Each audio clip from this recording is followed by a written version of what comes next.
Hello दोस्तों, मैं विकास कुमार स्वागत करता हूं आपका अपने YouTube channel Akashvani physics classes में।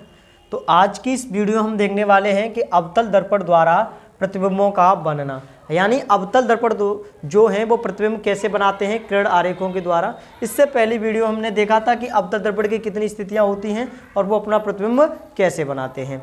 तो चलिए स्टार्ट करते हैं आज की क्लास। तो सबसे पहले हम पहली स्थिति देखेंगे, जब वस्तु अवतल दर्पण के सामने अनंत पर हो। कहाँ हो बेटा? अनंत यानी इनफाइनाइट पर हो। जब वस्तु अनंत पर रखी होती है तो प्रतिबिंब कैसा बनता है, मैंने आपको पहले ही बताया था। लेकिन अब हम देखेंगे किरण आरेखों के द्वारा कि प्रतिबिंब कैसा बनता है। तो मैंने आप ये दर्पण बना दिया एक, ठीक है, और ये इसका ध्रुव P और ये F फोकस और ये वक्रता केंद्र C, ठीक है। आप बनाइएगा पैमाना और प्रकार लेके, है ना। मैंने ऐसे ही बना दिया है, थोड़ा सा इधर उधर हो जाएगा। तो ये C, तो हमारा ये मान लीजिए ये अनंत है, इनफाइनाइट है, यानी हमें पता है कि इनफाइनाइट पे कोई वस्तु हमें दिखाई नहीं देती, तो ये इनफाइनाइट है। तो जो वस्तु दिखाई नहीं देती तो उसकी पहले प्रकाश की किरण जाएगी। तो पहला रूल क्या था, जब एक प्रकाश की किरण मुख्य अक्ष के समांतर जाती है तो वो कहाँ होकर निकल जाती है, मुख्य फोकस F से होकर। कहाँ से होकर निकल जाएगी, मुख्य फोकस F से होकर निकल जाती है। अब ऐसे ही इसके नीचे से जब एक प्रकाश की किरण जाएगी वो भी मुख्य अक्ष के समांतर जाती है और मुख्य फोकस F से निकल जाती है। जहाँ ये दोनों आपस में किरणें काटती हैं वहीं प्रतिबिंब की रचना होती है। तो प्रतिबिंब की स्थिति कैसी होगी, प्रतिबिंब की स्थिति, प्रतिबिंब की स्थिति सबसे पहले कहाँ बनेगा, फोकस पर F पर, और साइज बिंदुसार और वास्तविक तथा उल्टा। कैसा बनेगा, वास्तविक तथा उल्टा। अब हम आगे देखते हैं। ये पहली स्थिति हो गई, आपको समझ में आ गई होगी, ठीक है। अब मैं इसको मिटा रहा हूं, अब आगे देखेंगे, ठीक है ना। दूसरी देखेंगे। दूसरी स्थिति बेटा क्या है, जब वस्तु कहां पर हो, वक्रता केंद्र C और अनंत के मध्य। कहाँ हो, C और अनंत के मध्य। तो मान लीजिए ये वक्रता केंद्र C है, अनंत ये है और हमारी वस्तु रखी है ये। तो पहला वही रूल कि जब एक प्रकाश की किरण मुख्य अक्ष के समांतर जाती है तो वो दर्पण के टकराने के पश्चात मुख्य फोकस F से होकर निकल जाती है। पहला नियम वही लगेगा। और दूसरा नियम क्या है, जब एक प्रकाश की किरण वक्रता केंद्र C से होकर जाती है तो वह दर्पण के टकराने के पश्चात पुनः उसी मार्ग में वापस लौट जाती है। तो जहाँ ये दोनों आपस में मिलती हैं या काटती हैं वहाँ एक प्रतिबिंब की रचना होती है या प्रतिबिंब बनता है। तो प्रतिबिंब देखो, ये वस्तु बड़ी है, प्रतिबिंब का साइज वस्तु से छोटा, और ये ऊपर बन रही है तो ये नीचे यानी उल्टी। तो हम क्या करेंगे, प्रतिबिंब की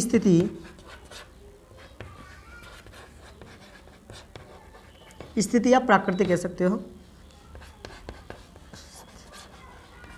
कहाँ बन रही है, वक्रता केंद्र C और फोकस F के मध्य। कैसी है, वास्तविक क्यों है भाई, क्योंकि वास्तविक इसलिए है क्योंकि ये वास्तव में किरणें काट रही हैं, वास्तविक। और जब वास्तविक होती है तो उल्टी होती है। उल्टी क्यों है, देखो ये ऊपर बन रही है ये नीचे बन रही है तो उल्टी होगी। और साइज रहने वाला है वस्तु से छोटा। कैसा होगा, वस्तु से छोटा। तो इतनी ये चीज़ें दोस्तों आपको समझ में आ रही हैं। आगे देखेंगे अगली स्थिति इसकी,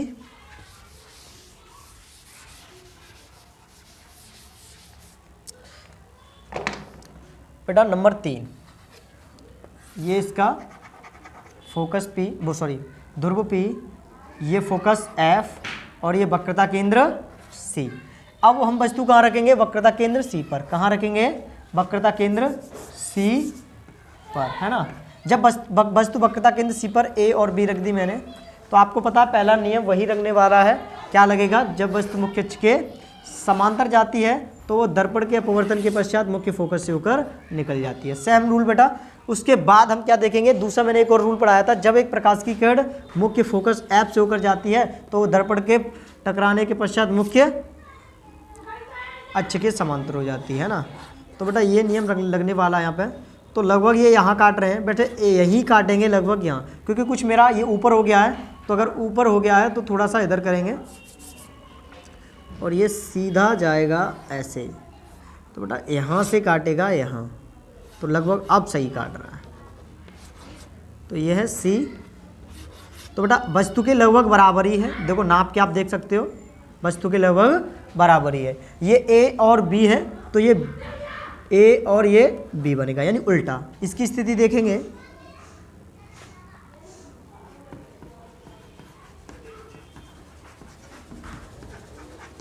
कि स्थिति कैसी होगी, वक्रता केंद्र पर। कहाँ होती है, वक्रता केंद्र पर। यही सबसे ज़्यादा इंपॉर्टेंट है, क्वेश्चन यहीं से पूछा जाता है कि बताइए कि अवतल दर्पण के सामने ऐसी कौन सी स्थिति पर वस्तु रखे हैं जहां उसका प्रतिबिंब वस्तु के साइज का और उसी स्थान पर बनता है, तो वो कौन सा है, वक्रता केंद्र। और वास्तविक होता है और उल्टा, और साइज वस्तु के समान। साइज कैसा होगा, वस्तु के समान। एक बार फिर से समझा दे रहा हूं कि जब वस्तु वक्रता केंद्र पर रखी जाती है तो पहले किरण कौन सी जाती है, पहला नियम है जब एक प्रकाश की किरण मुख्य अक्ष के समांतर जाती है तो मुख्य फोकस एफ से होकर निकल जाती है। फिर दूसरा नियम लगाया कि जब वस्तु मुख्य फोकस से होकर जाती है तो वो दर्पण के टकराने के पश्चात मुख्य अक्ष के समांतर हो जाती है। तो दोनों जहां किरणें आपस में काटती हैं तो वहीं प्रतिबिंब की रचना होती है। तो मैंने इस पर एक लंब डाला और ये प्रतिबिंब हमें मिल गया। अब आगे देखते हैं नंबर 4।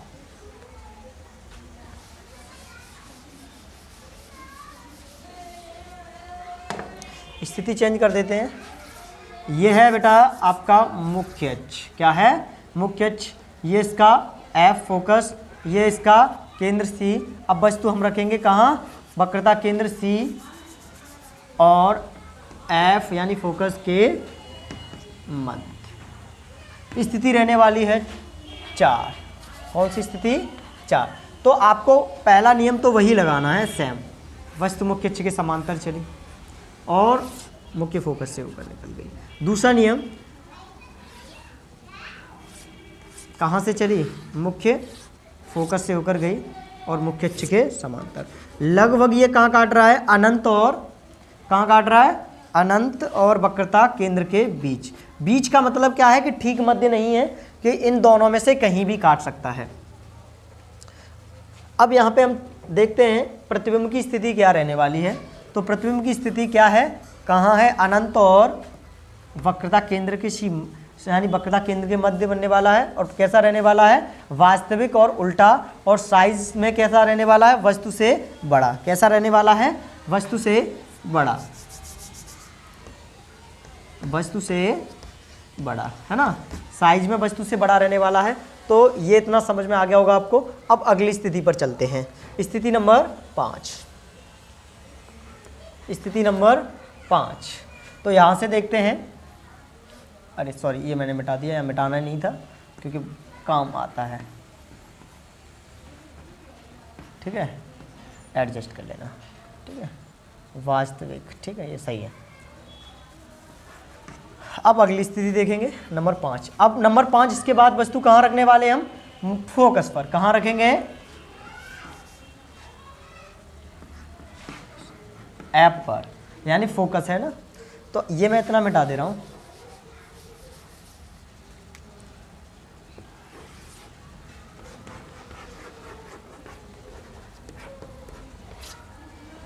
सी। वस्तु हमारी रहने वाली है फोकस पर ए और बी। तो पहला नियम क्या है, जब प्रकाश की किरण मुख्य अक्ष के समांतर जाती है तो वो मुख्य फोकस एफ से निकल जाती है। तो ये पहला नियम लग गया। वो ये तो नियम लगभग कॉमन है, सब में लग रहा है ना। अब दूसरा नियम क्या रहने वाला है, इसमें दूसरा नियम तो लग नहीं पाएगा कि फोकस से होकर जाएगी। ये लगेगा बेटा कि जब वस्तु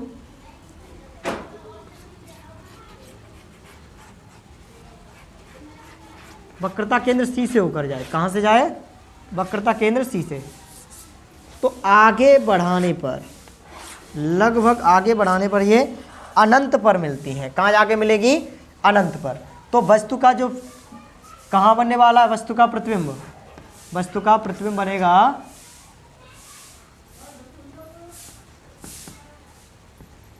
वस्तु की प्रतिबिंब की स्थिति रहने वाली है अनंत पर, और वास्तविक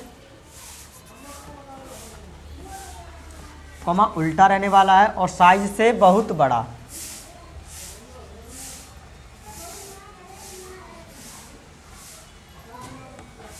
वस्तु से बहुत बड़ा, साइज वस्तु से बहुत बड़ा रहने वाला है। ये हो गई इसकी 5 स्थिति। अगली स्थिति देखते हैं, स्थिति नंबर 6, जो कि इसकी लास्ट स्थिति है, जो हमारी वस्तु फोकस और ध्रुव P के मध्य रहती है। कहाँ होती है, फोकस F और ध्रुव P के मध्य। तो इसमें थोड़ा सा चेंज करेंगे हम।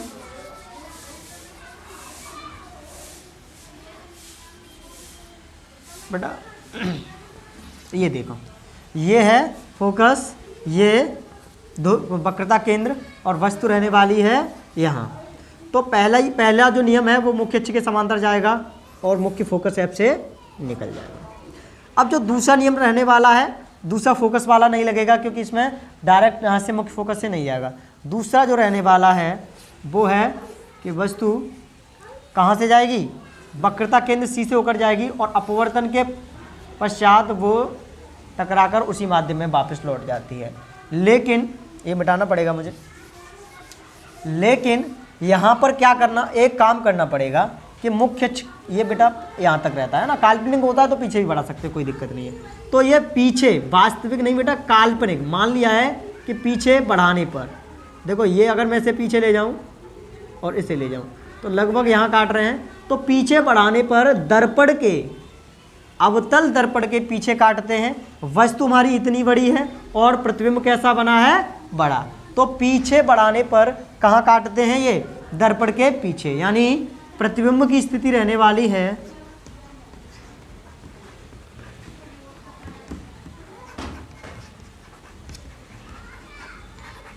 दर्पण के पीछे, और कैसा बनेगा, आभासी और सीधा, तथा वस्तु से